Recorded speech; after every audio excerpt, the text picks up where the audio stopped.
let's just dive right into painting this ammo bag here. And what I need to do is first just get a paint layer active, because if you look, I got nothing here. So new scene, just click. And I'm actually going to go with a 2048 because I want it to be basically base color, basically pretty high res. And I can always drop it back down in Photoshop later if I find that that's stressing my system in any way, shape, or form. And this ammo bag is actually green, a little bit of a desaturated green. And what there is actually kind of two colors of it. And a little bit more yellow I go. Obviously, oh, you know what? You're not seeing that, so just picked right here in the middle of the green, a little bit closer to yellow. A little bit desaturated on the left side here. Right side's obviously very bright, so about there. Pick a really big brush. I don't want steady stroke, zero spacing, and no stamp. Check my advanced pen pressures here. 100's fine. So pretty much just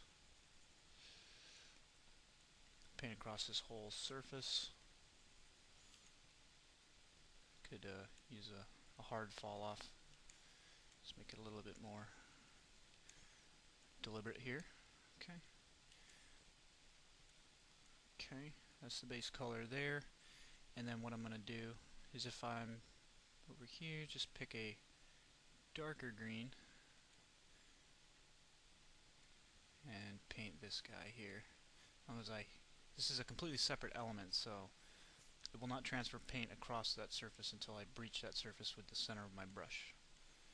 Okay, so now if I look at this under flat lighting, you can see I've got a dark green and a light green, and I've seen a reference pic that looks pretty much like this. However, I am inventing it as I go, just from what I remember. I'm not too concerned with reference here. I'm not trying to make a particular make and model. And really, that's actually almost it in terms of the color. I really don't need a lot more, except what I am going to do is add a dirt layer. Okay. Again, dirt is a brown, which is actually a desaturated orange. And go about there. Now for this, I do want to use a stamp. I want randomize on. It's got pretty good settings. However, I want to drop my minimum strength and size down, and I want to have a softer fall off here. Let's try that one. And I do want a pretty wide spacing, about 40 or so. We'll give that a shot. Let's see what we get.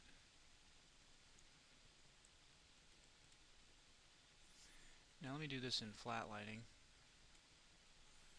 This will be a little bit more obvious. And what I want to do is just kind of bunch it up a little bit on the underside here. I'm going to bridge my strokes a little bit across the two surfaces.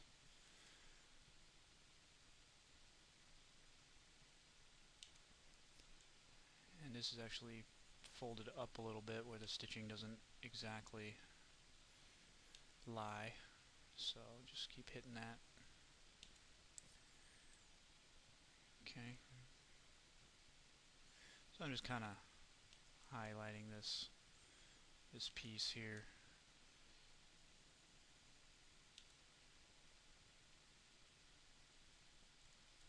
And around the top rim here of this band thing that goes around it. This is just kind of a secondary band for added support. It too is going to be cloth. The back's actually metal, but I'm going to handle that a little bit separately. And I have an idea for it. It should work out pretty well. I'm going to do a hard seam there, but a little bit different. So just into these crack stuff where dirt might build up inside there, which is pretty close to impossible to clean that. Okay, then what I'm going to do is I'm just going to give myself a little bit of a dusting. Very light pen pressure, big brush. It's almost impossible to see, but it's happening.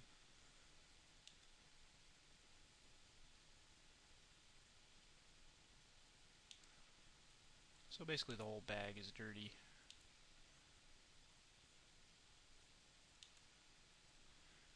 Where cloth has a higher capacity for retaining dirt, which could be considered staining. So with that in mind, I'm actually going to vary my dirt a little bit, get a little bit darker in some parts, and just kind of go through and create a couple of like random splotches of localized dirt. Just shrink my spacing here some, get about 10. I'm going to go a little bit bigger.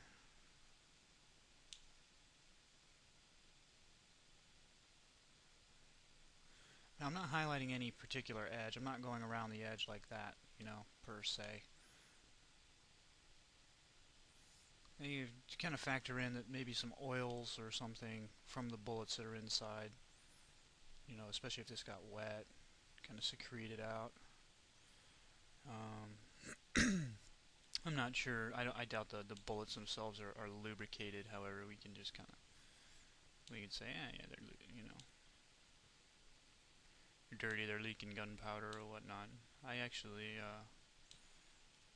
have made bullets before, and it's a little dirtier than just buying them. A little residual gunpowder, which is actually gunpowder is not exactly a powder.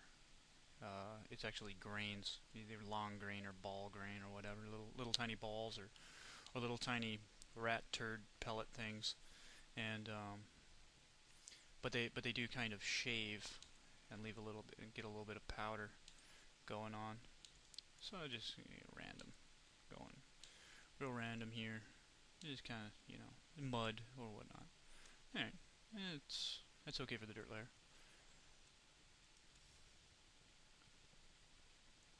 Now what I'm going to do is underneath the dirt, I'm going to do my metal. Now for this, I want a gray, okay, about medium, 50%, maybe a little bit darker. Just hit done there. Shrink my brush. I don't want to use a stamp. I don't want to have any spacing. And I want to use a hard fall off. And I want to make sure I'm at 100% strength here. And what I'm going to do is, apparently I'm not going to do anything. Okay, this got set to 0. Alright, so what I'm going to do is I'm actually doing a swirly stroke here. I'm making multiple circles. Okay, just so it's kind of noisy in a way. And I want to get right up to this edge here because it's metal through and through, and then fill it in.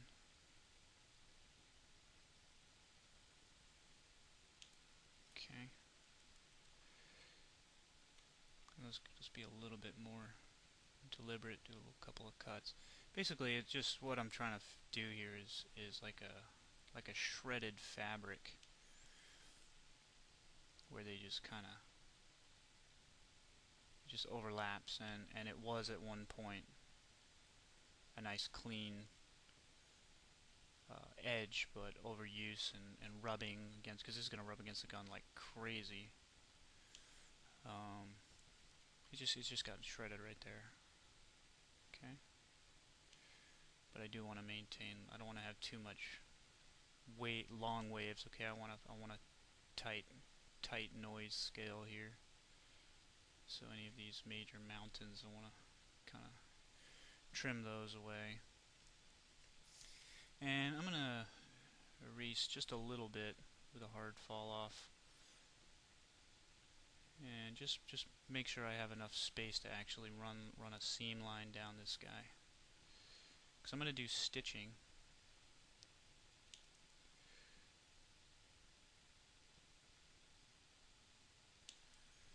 Again, not a lot of wave variation. Okay, and then I hit 1 and make sure I get all this stuff. Okay. So that's the metal, which is going to get a different specular treatment. Alright. Now,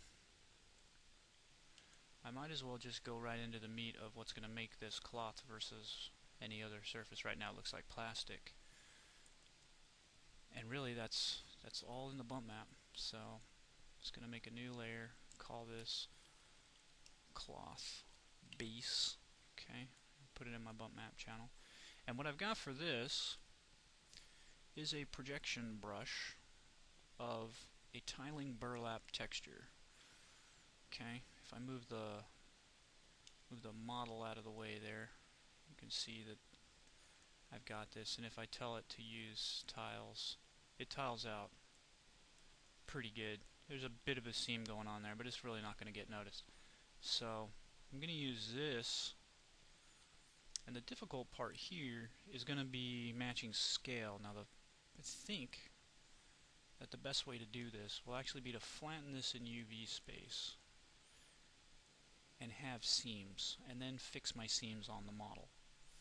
That may or may not be a good approach. I want it pretty tight, okay, because burlap isn't really huge like that. Okay, on each one. And let me, if I lower the visibility a little bit here.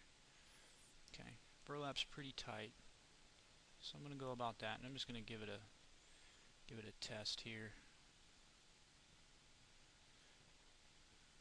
And I'm going to go across everything I consider cloth, which is just about everything. Now you can see it won't paint unless I'm actually in, my brush center is in some geometry, which is actually a useful feature, believe it or not. This is not like painting in Photoshop where you're painting on a canvas and it's no regard. This is almost like it's always got this visible geometry is always under selection. So I'm just going to go across actually everything. Try to get an even coverage. I actually wish this message would go away.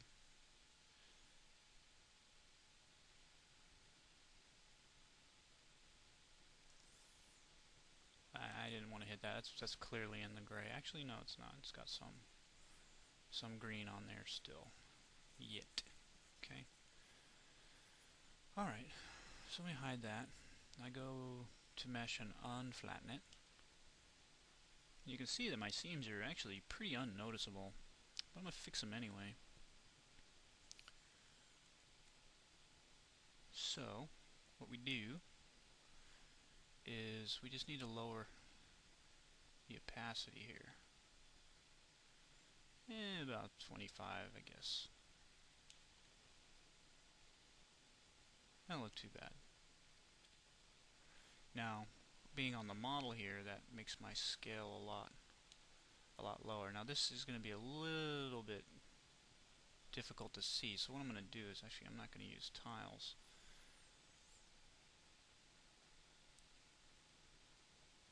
And I don't want a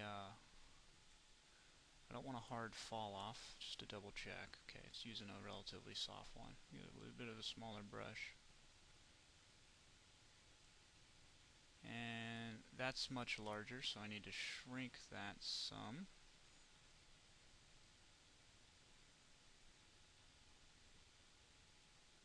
And that actually feels like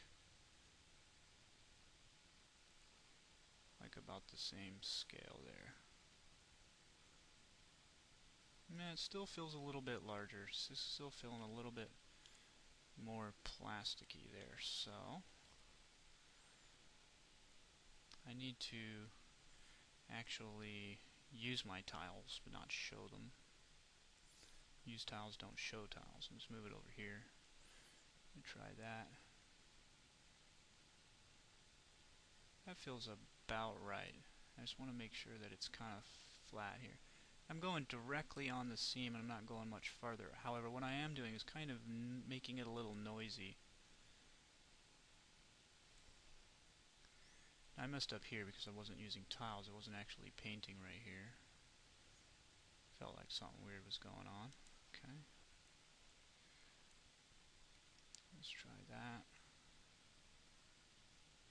Now that actually feels smaller, so I'm going to make it a little bit bigger. It's okay to do these kinds of tests because tracking this kind of detail with your eyeball might actually just give you a headache.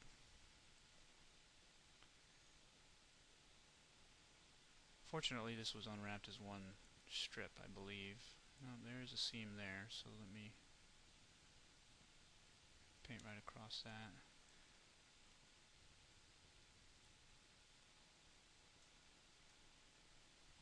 Okay, and then what I need to do is I'm going to use a mask for this. I should have the same settings pretty much still. Actually, no, I'm not going to use a mask. I'm going to cheat. I'm going to take my metal layer and duplicate it.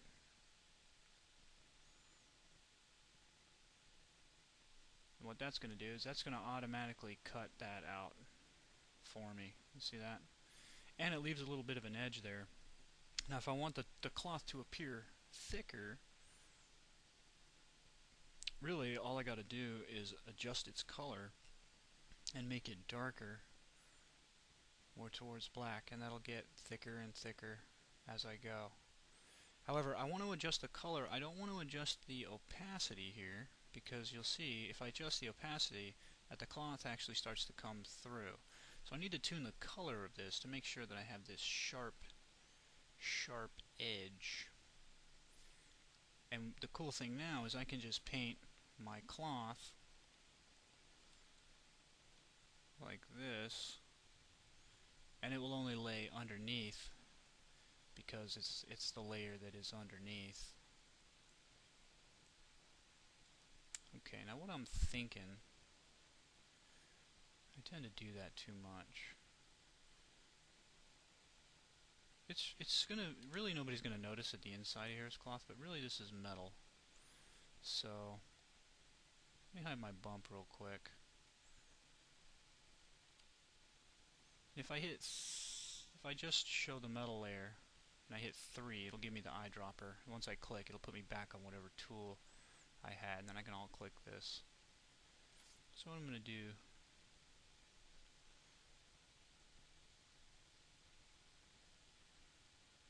is just cut right across here with my metal.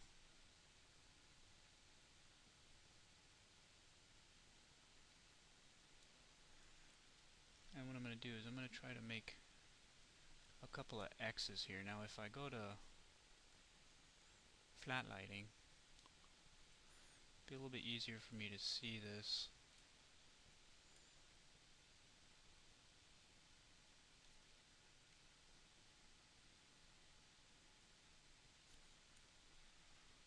Make sure this piece has metal all the way through, and then I'm just going to cross over just a little bit because I believe this piece is a separate element on the UVs. So if I flatten a UV space, it should be on here somewhere. Should be a piece with a little bit of gray poking in on it.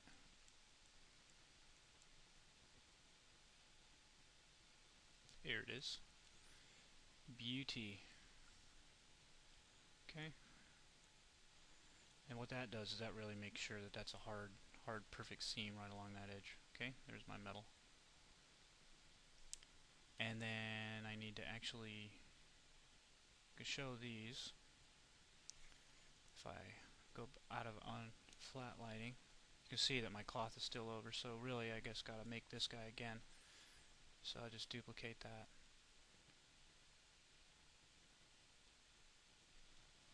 Okay. Now you can see if I hit I can also hold I to get my eyedropper here. I'm just gonna fill in some of these little pock marks and stuff, whatnot, or Just kind of a little bit of artifacting going on, where I'm not exactly picking the right color. But it actually might help me. Otherwise I'd go into Photoshop or something and fix that, or I'd really go over this real deliberately. But getting these little kinds of dent shapes in here, even though I'm just scribbling them out, it's really not going to hurt nothing. It's probably just areas where I didn't press as hard or whatnot. It's got a little bit of a different tone. Ain't going to hurt nothing. Once I get the specular on here, it's going to be fine. Now, speaking of specular, you can see it's very, very, very shiny, you know, glossy, which makes it look like it's almost like a painted burlap, it's still looking pretty plastic. So in order to alleviate that, I'm going to need to make a specular map.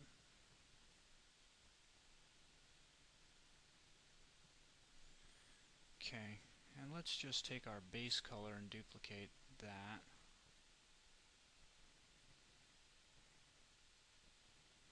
Now that turns it green.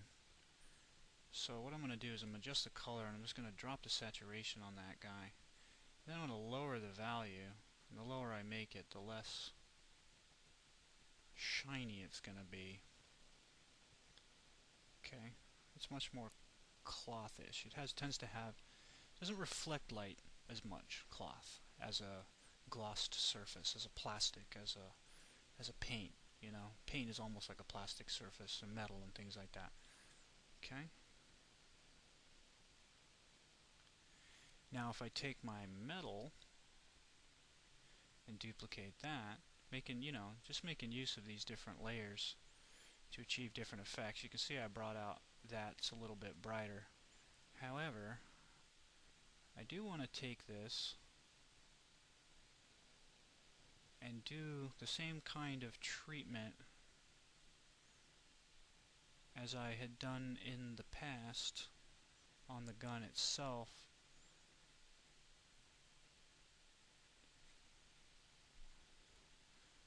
To make sure I get a kind of metallic. Now, this can actually be a slight bit tricky because I don't want to hit this border, and I don't really want to come back and have to edit that later. Not that it's going to be hard. Unfortunately, there's no actual way to say, hey, use this layer as the mask for this layer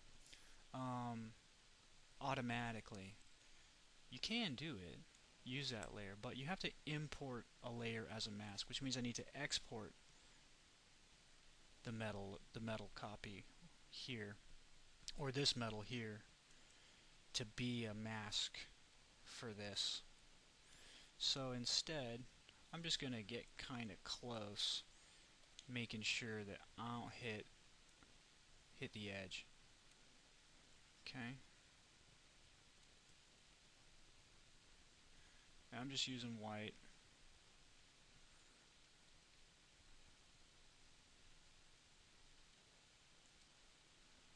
Now it might be kind of hard to see because I can't really get a good lighting angle in there. So I'm going to go back to do one of my old school tricks.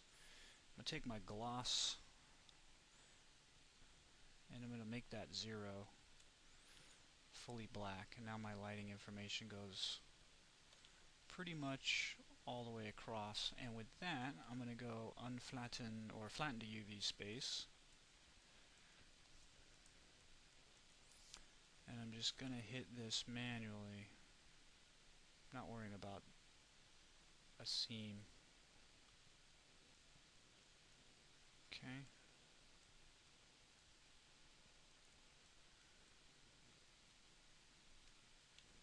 Let me check this spot right here. Get kind of closer. I really just want to make sure I don't breach the seam between the cloth and the metal. Okay, this is what I call a soft seam. This is a painted seam, which are actually can be a pain in the butt to create these, especially if you want to differentiate between two surfaces. And that is actually partially why I chose to do a very noisy, kind of almost shredded look to the cloth there was because I didn't want to have to worry about really messing with that seam. I'm just going to get some of the... see, I hit the cloth. I bridged it. If I do that, I got to undo or erase it. And I prefer to undo.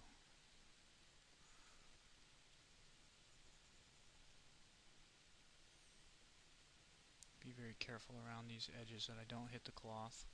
I'm just going to come in and add a couple of splotches here and there. Make sure that this is nice and bright in a lot of spots. Okay. Then if I hold control, I can paint black. Just kind of break it up a little bit.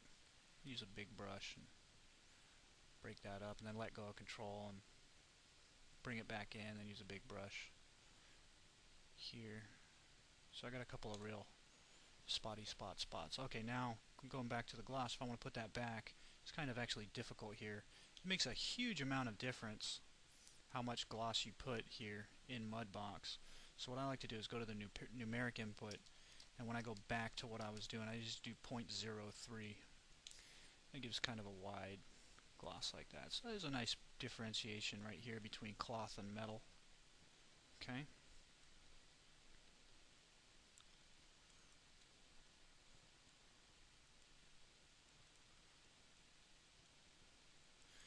And then next what I want to do is actually do some stitching. So I'm going to save this file, and we need to go into Photoshop files and make ourselves a stitch brush. Okay, I'll be right back. Alright, so here in Photoshop, I'm going to make a new file. 1024 is fine.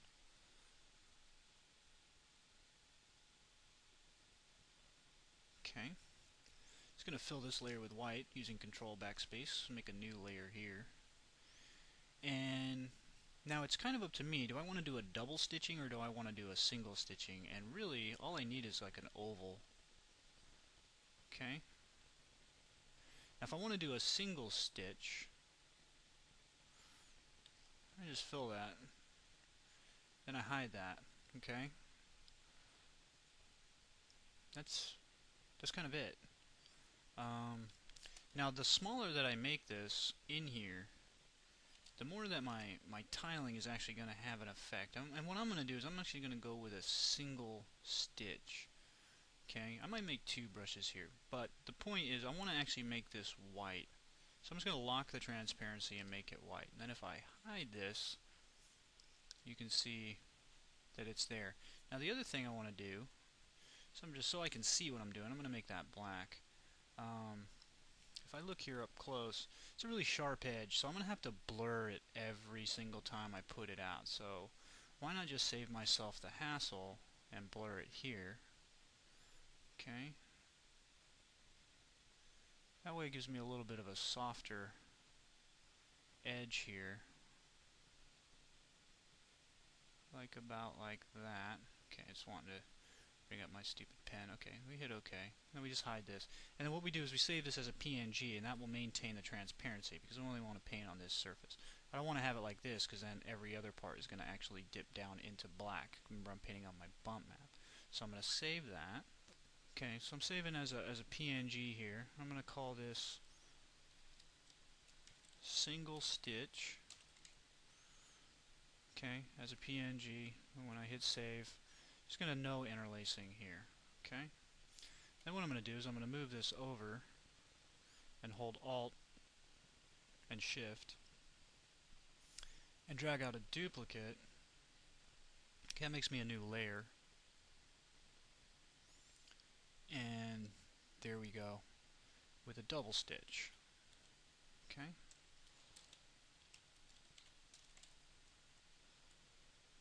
PNG. Okay. Then I go back to Mudbox and I come over here to stamp and I say add stamp. Okay. And then I just click both of these at the same time, hit open, and you can see that here's my stamps. Okay, my single stitch is right here. Now, I'm going to go back to my paint layers real quick. Just going to collapse my specular. Okay, I'm going to come here and I'm going to call this stitching. Okay. Now what I want here is I do not want any randomization, and I do want it to follow the contour of my brush. If I come here and I make a stroke, you can see that it's pretty much just a line right now. What I have to do is I have to increase my stamp spacing. Let me hide these other guys.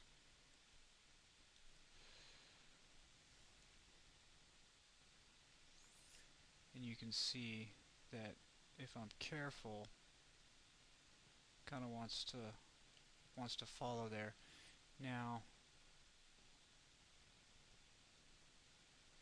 if I do a very small brush, it's actually so tight that it's just not working out for me. And that's max spacing, my distance there. So, really my stamp is not that good. So all I gotta do, let me just Control Z until I get back here, put this back. I need to kind of actually manually help myself. And just if I shrink that, just go PNG here, single stitch, hit save, overwrite yes, and hit OK. Okay, come back here and say, take this stamp and I delete it, and then I take and add a new stamp, single stitch. I pick a different one and then pick it again. You can see that it shows up a little bit better, but my resolution is not so great here. So what I want to do is I want to make sure that my pen pressure doesn't affect the size of these stitches. Okay. Now, no matter how hard I press or whatnot, it's going to be the same even spacing. And then what I can do is now I can actually tune my spacing a little bit to keep them a little closer. And I'm going to use steady stroke. And what I can do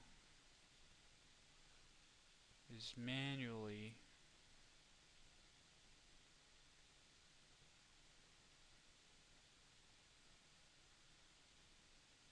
tune this stitching exactly how I want. And I'm going to allow a little variation in there to be a little bit messy.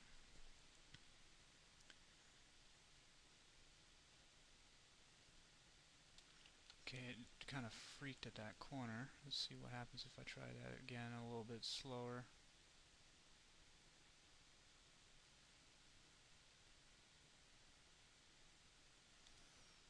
You see I got a little bit of a double stitch going on there.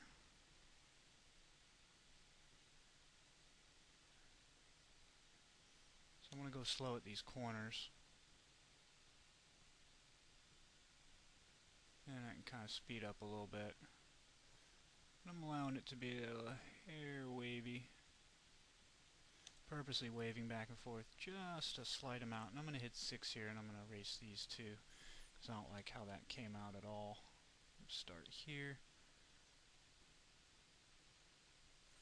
The good thing about using the steady stroke is that it really forces the alignment of the stitch to follow your stroke, including the very first one that you place down, because it knows the direction that I'm going before I hit this breach. And that's very important, that I don't have like a one sideways stitch. Because what we're imagining here is that this has been mass-produced by the wonderful wives and women, or I don't know, prisoners or something, that mass-produced these things during the wartime. Okay, if you watch documentaries, it's always important not to discount the folks at home that played their part in the conflicts to make sure that the soldiers had everything they needed, right? So while they're good at it, they are producing hundreds, if not thousands of these. So this took whoever did this just a couple seconds, just through the freaking machine, and she was done, or he was done, and that's all it really needed, through the sewing machine.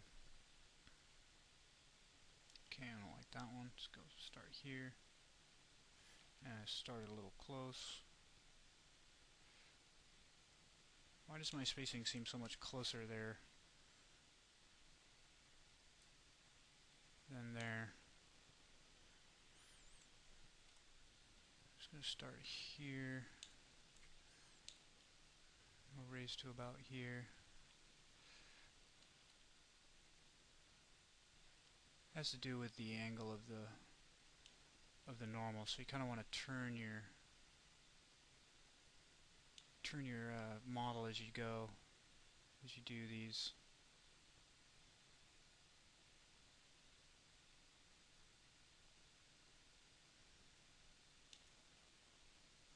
Again, maintaining a little bit of wave factor, and what I'm trying to simulate is the speed at which whoever made this did it.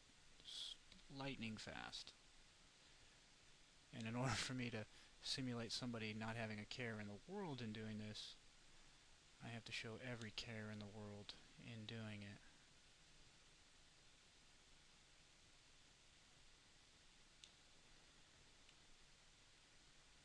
Okay, now here I want to go around this.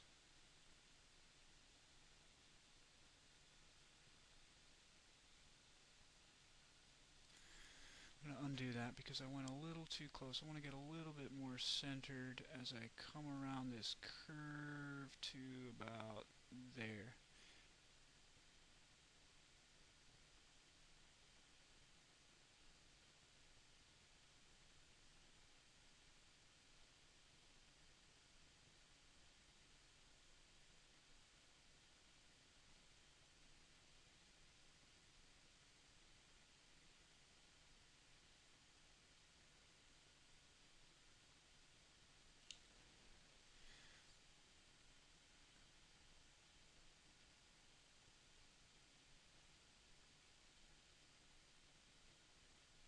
And I purposely got a little bit closer there.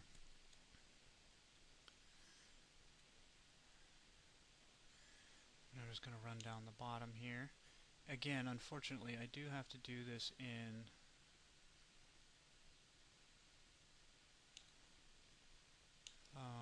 lit mode, which means that the model's getting kind of dark on me in certain parts. I could adjust the lighting, but meh.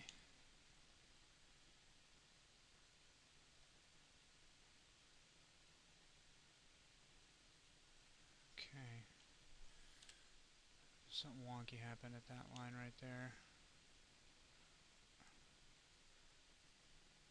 The good thing about brushes and stamps as opposed to brushes and stencils is that if I zoom in, my brush zooms in too. So I maintain a specific scale. Mudbox could actually use a way to check off for stencils to just tell it to maintain scale no matter how much you zoom in, so that the stencil scales with your camera, and that would be very useful.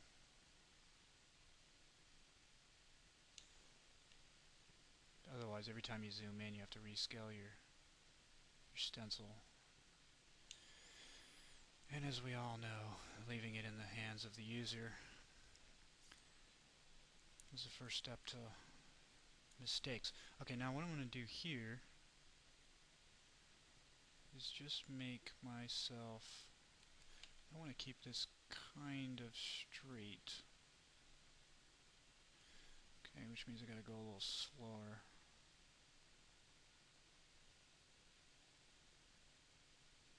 You can see it's skipping right there, and I'm pretty sure that there's a hidden edge line. So we'll see what happens if I can kind of... Okay, that's awful. Let's try it really fast. And then I fix it manually.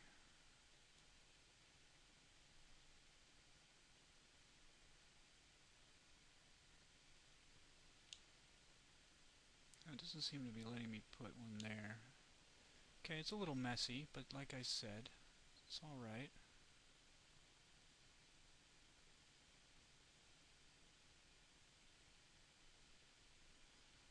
Let's try going up. This goes against my green. Yes, I have a green. My hand must follow. Let me just come across here.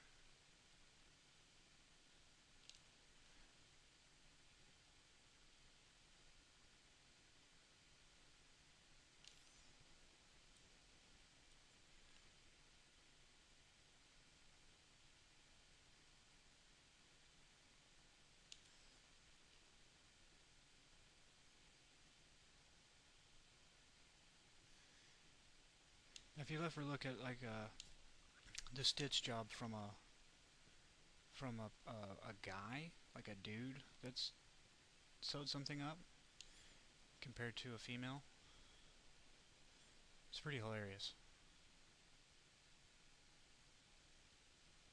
It's pretty sloppy. And by guy, I mean me.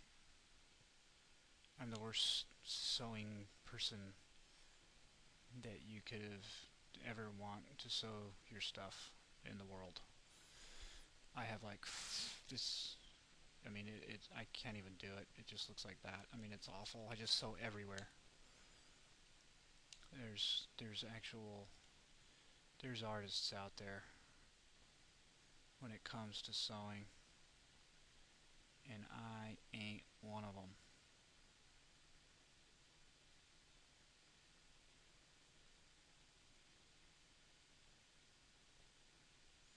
I know that one stitch got all corked out, but might have got a little close there. It's okay.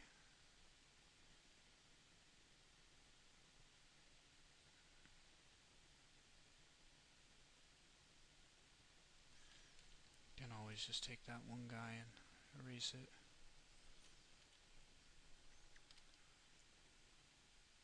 Every time let me hit Q, I don't want that shown. Every time I just go to the eraser, I'm hitting 6 on my keyboard. Okay, let me undo that. Start about here. Yeah, it's messed up, but like I said, I'm a dude. I don't sew very well. If I did, well, I don't want to insult anybody, but I'm going to go ahead and do it anyway. Sewing, to me, is best considered in the nicest way possible less than manly. Not really, trying to insult anybody, but it's just not something that I, as a male, strive for doing well. I'd rather hunt, right? I'd rather go out and fight than knit knickers, which are underwear. You know? I really would. It's like, well, sir, you can go out and fight and you're probably gonna die. Or you can suffer the humiliation of sitting at home and sewing the socks and underwear for everybody that's actually gonna be out there being brave. What are you gonna do? Be like, yeah, I'll die.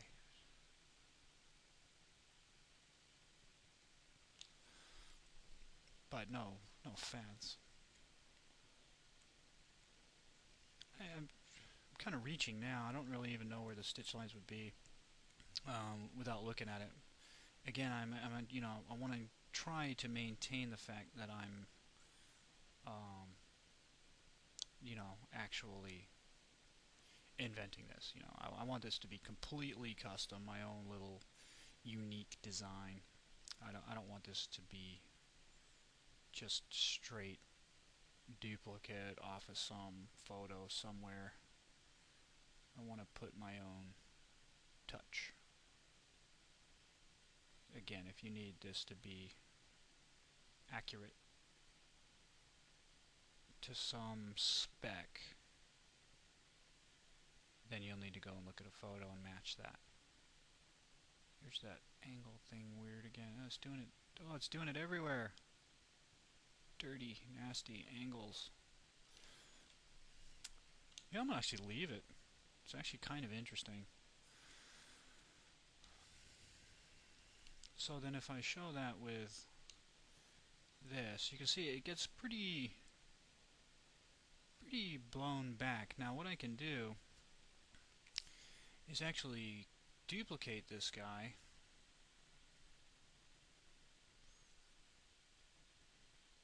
and use it up here.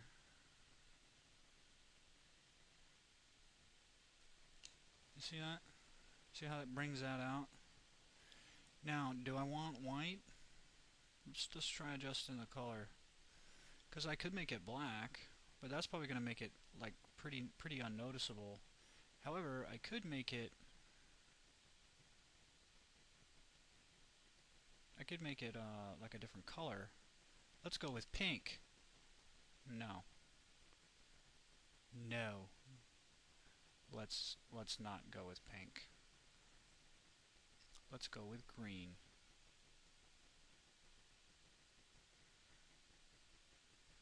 Okay, I will desaturate that back a little bit. Okay.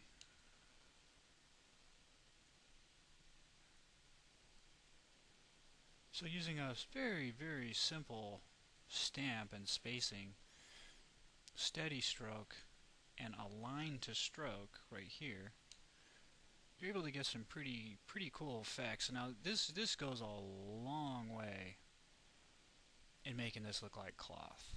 You know, it really does. Without it,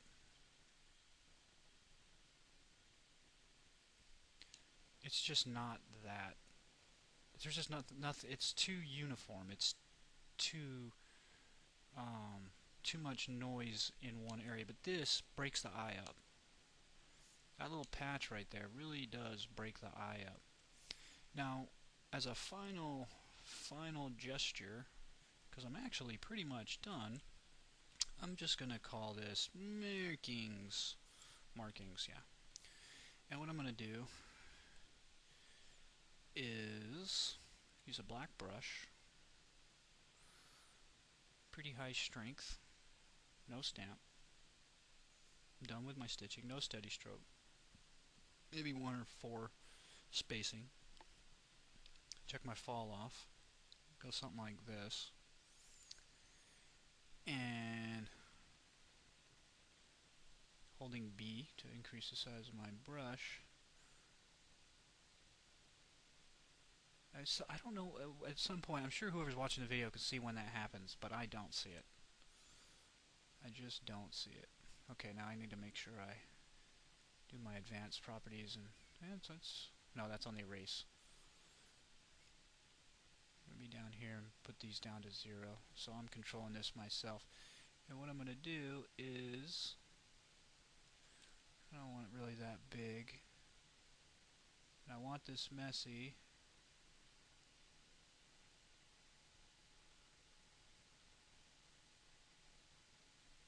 Okay. So somebody wrote that with a Sharpie. Now in order to simulate that a little bit better, I'm going to duplicate it.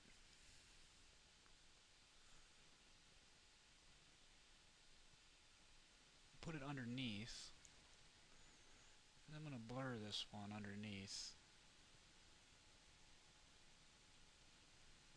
Okay, keeping one steady stroke there.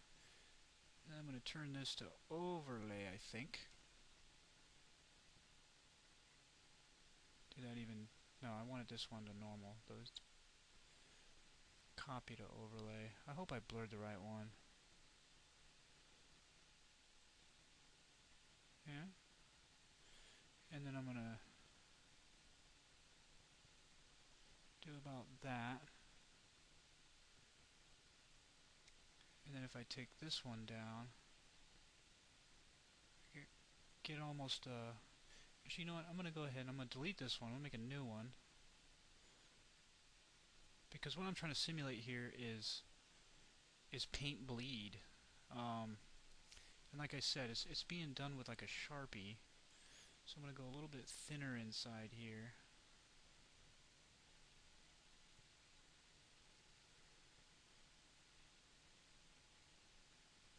Try to stay roughly in the middle.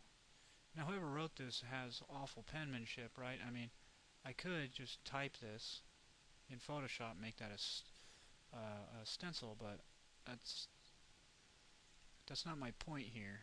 The point is I want this handwritten by a rat. Okay, if you remember what I told you about my project, these are rat soldiers. Okay, their penmanship and their art abilities are awful. However, they can shoot you in the eyelid from a foot away, which to them is 1,000 yards.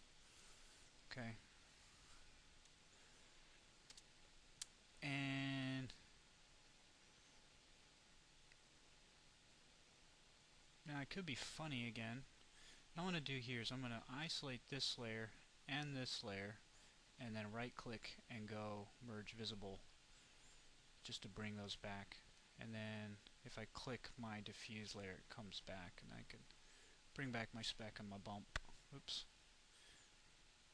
For some reason, whenever you do this and activate the layer, Mudbox likes to shoot you back up to the top of the stack here, because it assumes for some reason that because you activated this layer that now you want to be up on this layer.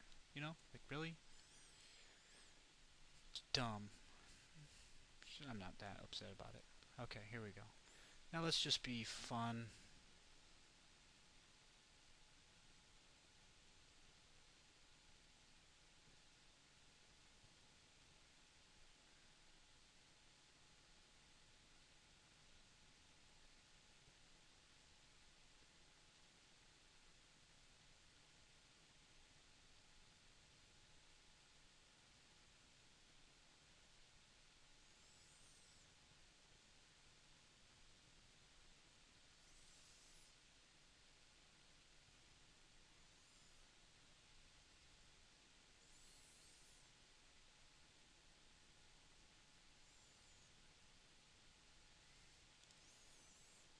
The worst skull you have ever seen. Like I said, the rats, part of the storyline, and this actually fits into the game, is they're awful artists. Just awful. So everything they draw sucks. Everything we make, we want to look correct. So we want to simulate almost like a 2-year-old, because they're not receiving any art training. Okay. And last but not least, we gotta make sure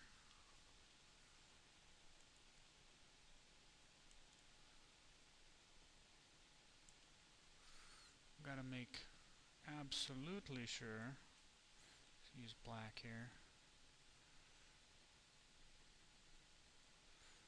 That we logoize it. We put our brand moniker. Okay. It must be there, or I didn't make this. It's gonna blur it because the pen bleeds. And on this bigger piece, it's gonna blur a little bit more. You can see I can only blur so far, and then it's like never does it anymore. Not like Photoshop where you can continuously blur it. And I could put like in cheese we trust or something and say do not eat this bag, or does not contain food, or what not, you know. Me, you know, I don't want to go, this thing, I don't want to overdo all that stuff because then it stops being funny. And there's a pretty decent ammo bag. It's marked. It's got an idiotic drawing on it. One thing I did forget on the drawing, though, is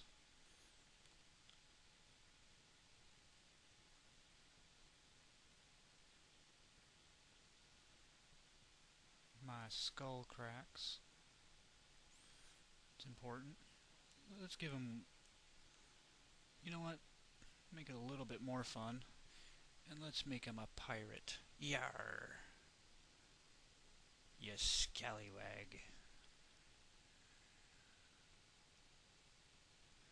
That be a pirate, yar.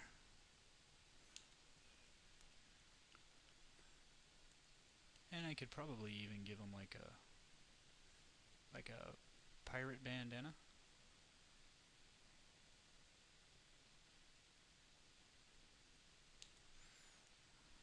You know? But I'm not gonna give him the pirate bandana. We just make him a pirate, and then we'll black out a tooth. Because as everybody knows, all pirates lie through their tooth. Alright. I could paint in here black to simulate that it's going way down in there. And I'm actually going to go ahead and do it. I'm just going to do it on this paint layer, so I'm going to hit myself with a couple of X's here. Okay, I'm going to go to Mesh and Flatten. And here's my X's. Here's my base in here. So I'm just going to fill that in. Solid black. Okay, I'm going to hide the diffuse layer. Cloth base here. Let's see, metal. Just going to keep this even 50-50. Just smooth that out. Okay. And then on my specular, on my metal copy, I'm going to paint with black so that it doesn't pick up highlighting in there.